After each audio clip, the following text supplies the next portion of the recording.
program gitu. Ini goal kakak di 2023 adalah mau mendirikan rumah terapi gratis. Rumah terapi gratis itu untuk khusus sempat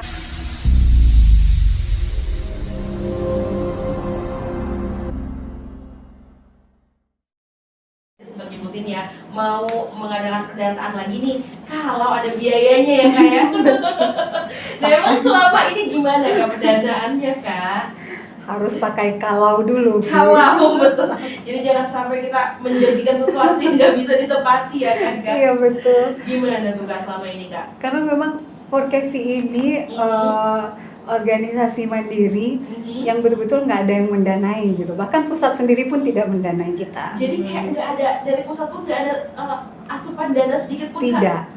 Oke. Kita difasilitasi narasumber yang hebat-hebat aja udah alhamdulillah Iya gitu. sih betul juga sih. Iya. Karena tahu nggak Irvi? Aha. Orang tua di luar sana yang berkehidupan cukup, yang dengan finansial yang bagus, mereka mengikuti seminar-seminar itu dengan harga juta-jutaan loh. Iya, untuk betul. mencari ilmu itu gitu. Betul. Nah sekarang di Forkesi ini udah difasilitasi. Nah kami berharap nih seluruh orang tua yang ada di dalam grup Forkesi itu, ini mumpung difasilitasi dengan gratis, belajarlah, ambillah ilmu sebanyak-banyaknya gitu. Betul. Mumpung jangan sampai telat, nanti kalau udah telat bakal nyesel gitu. Iya benar. Tadi pas off air kita juga sempat ngobrol bahwa ternyata edukasi ini yang penting banget ya Kak ya. Edukasi yang Untuk nomor orang satu tua, ya. sekali untuk orang tua. Dan itu bisa didapetin dari apa yang udah disediain sama Forkesi gitu. Iya. Dari pusat biasanya ya Kak kalau ada seminar. Kalau gitu. narasumber dari pusat. Oke. Tapi kalau dana mentahnya pandai-pandai lah gitu. Nah gimana caranya Kak? Supaya bisa pandai Bingung itu ya? gimana caranya? Bingung ya? Iya dong Kak pasti. Apakah dari anggotanya ikut nyumbang atau ada ada orang-orang tertentu yang memang sudah rutin misalnya aku gimana sih Kak caranya? Nah, Kan ini kegiatannya melingkupi 200 orang loh Kak. nah dua-duanya nggak ada. Dua-duanya kita aja. Tambah bingung kan? Waduh jadi gimana itu Kak? Karena tadi Jadi- Kakak bilang lagi shopping ya Iya. buat kebutuhan acara Shopping juga. kami tadi, Shopping loh. iya. Tapi duitnya dari mana? Duitnya dari mana gitu ya? Jadi di Forkesi itu Aha. kita tidak menarik iuran dari anggota Oke. dan kita belum punya donatur tetap Oke. gitu. Nah, jadinya kakak sebagai leader di sini, Iya. sebagai ketua di sini, putar otak Irvi. Putar otak lah kakak gitu ya. Gimana caranya supaya program kita ini tetap berjalan gitu ya, dan para orang tua bisa menerima manfaatnya gitu. Nah, akhirnya Iya. kakak itu lebih banyak itu mengadvokasi. Oh gitu. Iya, jadi menjalin kerjasama. Iya. Nah, jadi salah satu support terbesar dari Forkesi selama ini 4 tahun itu adalah Dinas P3A PPKB. Oke, karena memang langsung bagian itu ya Kak ya? Iya, betul. Jadi Oke. di itu banyak beberapa program yang kakak bikin itu, kemudian kakak sosialisasikan ke Dinas P3A PPKB. Dan kakak di sini bersyukur Irvi. Iya. Bersyukur dan alhamdulillah sekali ya. Alhamdulillah sekali itu Dinas P3A PPKB ini mau terbuka menerima informasi dari Forkesi. Oke. Karena mereka juga terbantu loh Kak. Iya. Dari data-data yang Kakak punya gitu Iya. mereka juga sangat terbantu kan? Nah, jadi waktu itu kan ya, Iya. kakak cerita di Dinas P3 PPKB itu kan kepala dinasnya Bu Tati ya. Betul. Nah, beliau tuh secara langsung ngomong ke kakak, ibu tuh nggak ngerti ya yang anak spesial ini dia jenis-jenisnya apa aja gitu, kebutuhannya apa aja gitu. Iya. Tolong yang dibikinkan secara tertulis, kata Bu Tati. Tolong yang dibikinkan secara tertulis. Anak-anak spesial itu jenisnya apa-apa aja gitu. Oke. Apa kebutuhan mereka? Karena ibu nanti nggak mau ya, misalnya Forkesinya minta A, ibunya ngasih B gitu. Oke. Jadinya nanti nggak nyambung. Nah, dan itu kakak bersyukur sekali, open minded sekali gitu. Iya. Nah gitu, karena kakak Ibu Tati dengan tangan terbuka menerima seperti itu, alhamdulillah akhirnya kakak bekerja keras lah di situ. Kakak bikinkan rinciannya satu-satu. Iya. satu-satu nih anak-anak ADHD seperti ini kakak bikinkan lah ya, kakak narasikan lah ya. Terus kemudian yang autis tuh seperti ini gitu kan, kebutuhannya mereka seperti ini, terapinya apa aja yang mereka butuhkan, kemudian manfaat terapi ini apa aja gitu kan. Terus apa yang dibutuhkan Forkesi. Nah, kemudian kakak berikan. Alhamdulillah akhirnya Bu Tati melempar kakak ke kepala bidang di bagian pemenuhan pelayanan hak anak. Nah itu jadi di situ kakak bertemu dengan namanya Ibu Yeni Astuti. Nah Ibu Yeni inilah yang betul-betul apa ya, melihat kakak pun gigih, dia pun semangat support gitu kan. Dia pun semangat support gitu. Ayo Bu Yanti, kita lengkapi data kita gitu kan. Gimana caranya Bu Yeni? Nanti kita carikan jalannya, pokoknya Bu Yanti punya data yang konkret, ada database-nya, by name, by address gitu kan. Alhamdulillah akhirnya 2019 kita melakukan pendataan dan kita bergerak berdasarkan data itu tadi. Dan untuk pendataan selanjutnya memang direncanakan tahun depan ya Kak? Iya, tahun depan. Oke, berarti 3 tahun sekali untuk pendataannya atau iya, update data gitu. Dan pasti nanti akan angkanya kan naik itu pasti ya Kak ya? Melihat dari angka di Sumatera Barat, kemungkinan mungkin di Bukit Tinggi juga naik. Ini Pak nggak bisa, ini Bu anaknya nggak bisa nih, anaknya masuk ke anak spesial nih Pak gitu kan. Padahal kalau udah masuk sekolah berarti usianya sudah 5-6 tahun. Iya 5-6 tahun, jadi banyak gitu orang tua nih yang telat diagnosa, telat tahu anaknya gitu. Karena mungkin secara kasat mata si anak tidak terlihat seperti anak-anak berkebutuhan khusus. Betul.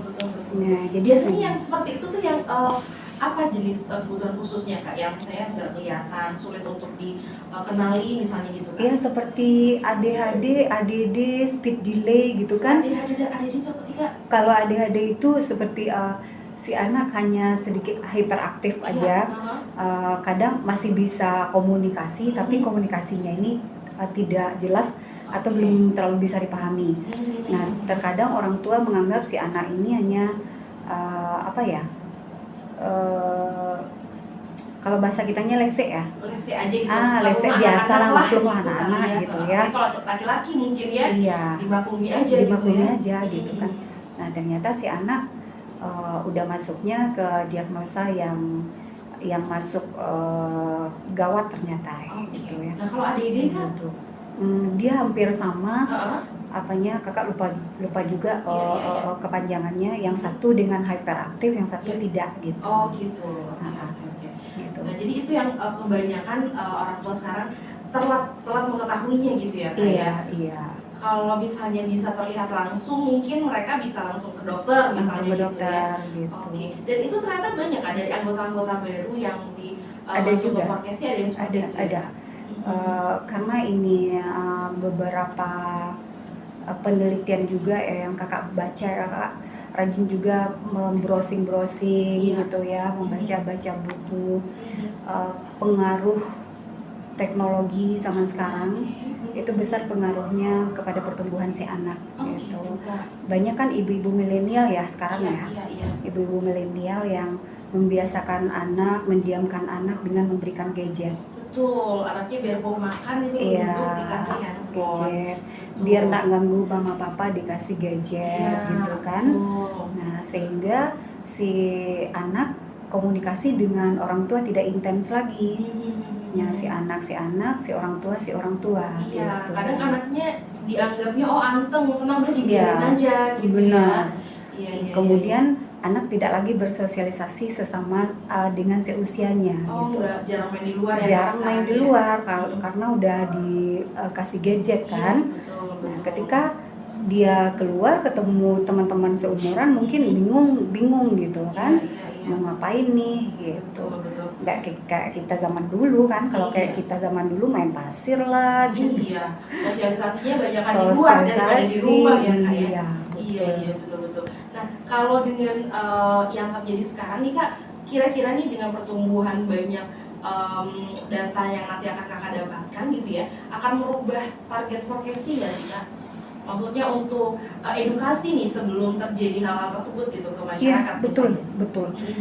Kakak sudah bikinkan programnya. Iya. Harapannya sih ada pemerintah yang menyambut program ini lebih gencar untuk mensosialisasikan Iya, iya, iya. agar apa ya, jangan sampailah pertumbuhan anak-anak spesial ini bertambah angkanya setiap Iya. tahun gitu kan.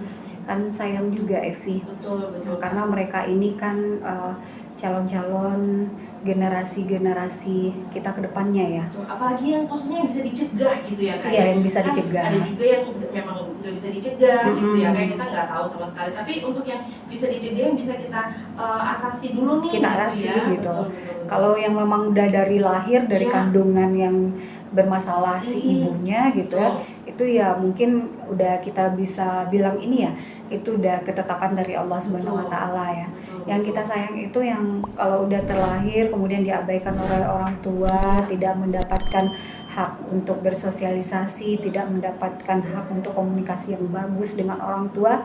Nah, itu yang kita sayangkan gitu. Iya, iya, betul, betul. Nah, kalau di Vokasi sendiri Kak, jenis disabilitas apa saja sih Kak anggota-anggotanya ini Kak? Cukup semua. Semuanya ada? Iya, semua ada. Sekarang kita ada tunarungu, malah sekarang juga udah ada gitu kan, cerebral palsy gitu. Terus yang ADHD tadi, speech delay ada, sampai yang parahnya itu autis gitu. Ada semuanya. Kalau ada anggota baru nih kayak mau masuk, ada syarat-syarat tertentu mungkin Kak? Enggak, syaratnya cuma satu aja, Iya, mau belajar. mau belajar. betul. Justru kakak tuh kecewa gitu Iya. kalau masuk ke Vokasinya tuh terus nyampe di dalam diam-diam aja gitu kan. Itu artinya apa ya, mungkin mereka mengikuti gitu kan. Iya, Tapi iya. kakak berharap ilmu itu akan keluar ketika adanya interaktif. Iya, betul. Kalau Iya. diem aja kan nggak Kalau tahu ya diam Kak. aja nggak tahu. Ini ngerti atau sama sekali Iya, nggak ngerti jadinya ya? kita kan komunikasinya satu arah. Iya, betul. Kita nerima aja dari narasumber. Kalau kita tidak bertanya, itu ilmu narasumber tentu tidak akan tergali lebih dalam gitu Betul, kan. Betul. Nah, itu yang kakak nyinyir gitu. Gak kayak selalu nyinyir gitu ya kalau di grup Nyinyir ya. gitu. Makanya kakak kalau misalnya kan kalau kita kan rutin nih RP setiap tahun tuh kita memberikan bantuan. Iya. Kayak yang mau kita lakuin sekarang nih ya. Di bulan Desember itu ada Hari Disabilitas Internasional Betul. gitu. Setiap tahun kami upayakan untuk Vokasi berbagi namanya. Jadi Vokasi berbagi itu kita memberikan bantuan paket sembako untuk orang tua yang dengan ekonomi menengah ke bawah gitu ya. Nah, di saat-saat seperti itu kalau ngumpul itu kakak selalu sematkan gitu. Kalau dapat sih kita berkumpul seperti ini nih rutin gitu. Apalagi kalau pengajian kita kan butuh siraman rohani nih setiap hari karena tingkat stres orang tua dengan anak spesial ini tinggi. Iya, betul Kak. Tinggi sekali Nggak bisa gitu. diprediksi gitu ya. Nggak Apa bisa yang akan diprediksi. terjadi setiap hari, betul. Iya. Apalagi kalau kita tidak punya support system yang bagus. Nah, itu dia. Betul sekali Kak. Betul. Apalagi single parent lagi. Nah, Waduh, itu dia. kacau. Double gitu. Double. Bahkan tadi kayak